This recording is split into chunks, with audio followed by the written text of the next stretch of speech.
Galaxy 666 by Pel Toro. Session 44. Chapter 12. They were as helpless as statues as the aliens carried them over the strange, smooth, and pink-gray-white veined surface of the planet. It was a nightmare journey as far as Ishklaw was concerned. There was a strange, trance-like, visionary quality about it. It seemed divorced from reality. Yet over and over again he had to tell himself that this was reality. He felt like a disembodied mind. It was very odd being carried by these peculiar, boneless aliens. What kept their peculiar bodies in such little shape as they had, neither Ishklaw nor his companions had any means of knowing. It was like going for a ride on the back of an animated haggis. It was like being carried by a feather bolster that had suddenly come to life. In James' immortal story, "A whistle and I will come to you, my lad," there is a little thing with features of crumpled linen. Bronette, who was well read in the 19th and 20th century classics, was familiar with James' work. These aliens were like that crumpled linen horror, which had come in response to the strange whistle. Then they were at the ship. It seemed to be made of some kind of ceramic material as far as Oski could see.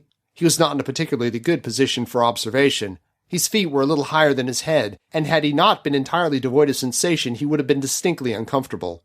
He was devoid of sensation, but not devoid of awareness. There is a subtle difference between the two things. Oski found himself being carried aboard the peculiar ceramic vessel. Those pseudopoded aliens in their vessel had something weird, odd, and forbidding about them. Perhaps Oski thought it was just their strangeness that accounted for this feeling, but strangeness and fear are not necessarily bedfellows. Yet they were as far as these aliens were concerned. At least in the mind of Oski. Ishklaw was stood upon his feet. His arms were still out in the posture he had originally held. He felt all the world like a moose that has suddenly been shot, carried home, stuffed, and used as a hat rack. Desperately and urgently he wanted to move his hands, but his hands would not move. He wanted to move his legs, he wanted to move his body, but nothing would respond. The motor nerves were as dead as mutton. A furious, angry, frustrated feeling surged through his mind. He wondered if his present experiences would have been any significant value to psychologists and psychiatrists. They might have had an anatomical value to medical researchers, he reflected. If emotions can be explained in terms of glandular secretions, and if his body was completely frozen muscularly, nervously, and glandularly as a result of the alien weapon, then the emotion which he was now feeling could not be the result of glandular activity at all. It must be the result of pure cerebration. In fact, he suddenly realized something else, that awareness could be independent of physical brain. If his entire body had been swathed in the paralyzing power of the alien's gun, he could think of no better word to describe that bell-shaped eruption hole through which the noise, the smell, and the light had come, then his physical brain must be out of action. Yet he was still aware.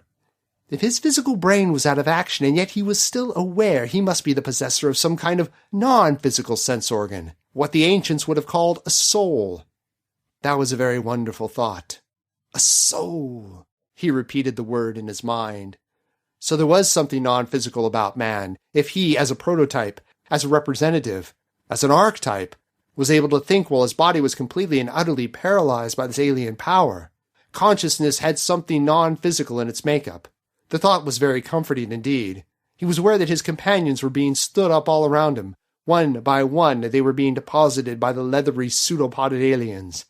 Other aliens were coming to have a look at them. Bronette felt like a 20th century waxwork must have felt in the famous exhibitions of Madame Tussauds. All around him pseudopods were waving, gesticulating, moving with expressive directness. He found it all very aggravating, irritating, and very annoying.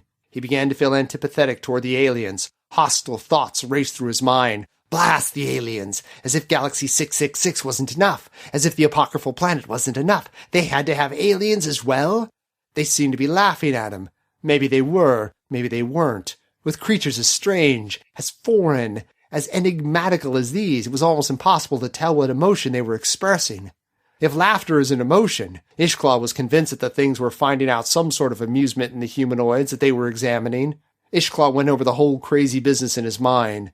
The trouble with the computer, the strange contradictory data that had been received, the voyage to this unpredictable galaxy, the landing on this fatuous planet. He thought of some of the medieval concepts of the nether regions, and a vicious streak deep down within his makeup, a remnant of jungle law that lives still in the civilized human mind. enjoying the mental prospect of aliens roasting on a spit in the nethermost caverns of the underworld. He wanted to see them across the Styx. At last the aliens withdrew. Bronet, his mind as ever was wrapped in the history that he loved, was thinking of an episode of the religious classic Pilgrim's Progress. The pilgrim and his friend had been exhibited in a cage as one of their ordeals. He didn't know the book as perfectly as he should have. As far as he could remember, for it had been a long time since he had read it, this had taken place in Vanity Fair. It was a great allegory, that book. A very great allegory indeed. And now it seemed to be happening to him. He wasn't a good man fighting against evil. He was a spaceman fighting against the unknown. He was a man with a normal, rational, logical, human brain fighting against an irrational, illogical, abnormal planet. Here he was, a victim of these aliens, whatever they were. It didn't seem right. Nothing seemed right. But rightness and wrongness didn't seem to have any meaning out here. Did anything have any meaning anywhere? Was it all some wild, weird game? The aliens had gone. The 4 paralyzed humanoid explorers were alone. They were in a position to examine visually at least one of the mechanisms of the alien vessel. Here and there were things that they understood. There were also things that were beyond their comprehension. Some of the alien equipment looked very humanoid. Other pieces were beyond their ability to fathom out. They were beyond their comprehensibility. Some of the problems which had been solved long ago by the humanoid astrogators still appeared to baffle the aliens. Their computers looked singularly primitive by contrast with the humanoid computers. Other parts of their equipment were in advance of any development that the Empire had yet reached. Some of them, in fact, were so advanced that they seemed incomprehensible. Things were happening in the ship. Although they were devoid of all physical sensation, the 4 humanoid astronauts had the strongest impression that the ship was beginning to move. There was a kind of deeply ingrained, instinctive knowledge, which is the birthright, the innate inheritance of the cosmonaut. It tells him when he is in space. It tells him when he is in deep space, or hyperspace. And it tells him when he is on, if not terra firma as such, the surface of a planet.